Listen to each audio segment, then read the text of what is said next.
નમસ્કાર મિત્રો, તમે સાંભળો છો આનંદના રસ્તા ધ ગુજરાતી પોડકાસ્ટ. હું છું ધાર્મિક. આજનો એપિસોડ છે ખુશી એ પસંદગી છે, હેપીનેસ ઇઝ અ ચોઇસ.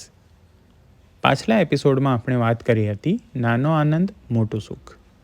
આજે વાત કરીએ એક ખૂબ જ શક્તિશાળી વિચારની, ખુશી એ પસંદગી છે.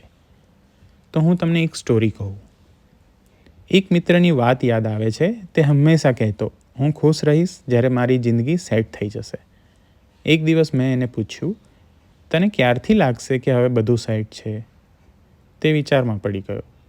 કારણ કે સાચી વાત એ છે, જીવન ક્યારેય સંપૂર્ણ બનતું નથી.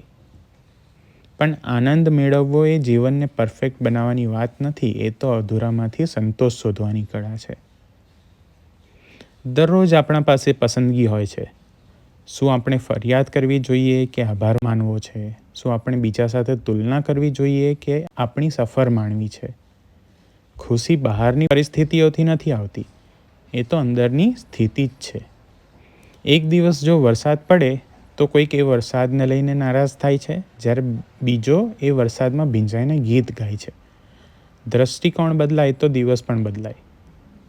આ અઠવાડિયે એક નાનો પ્રયત્ન કરો. દરરોજ સવારે ઉઠીને એક વાત કહો, આજે હું ખુશ રહેવાનું પસંદ કરું છું. ભલે કંઈ પણ થાય, તમે યાદ રાખજો, તમે તમારી ખુશીના માલિક છો. આભાર મિત્રો, સાંભળવા માટે આનંદના રસ્તા. જો તમને આ એપિસોડ ગમ્યો હોય તો તમારા મિત્રો સાથે શેર કરો, કારણ કે આનંદ વધે છે જ્યારે આપણે એને વહેંચીએ છીએ. આવતા એપિસોડમાં ફરી મળીએ, નવા વિચાર સાથે, નવા સ્મિત સાથે.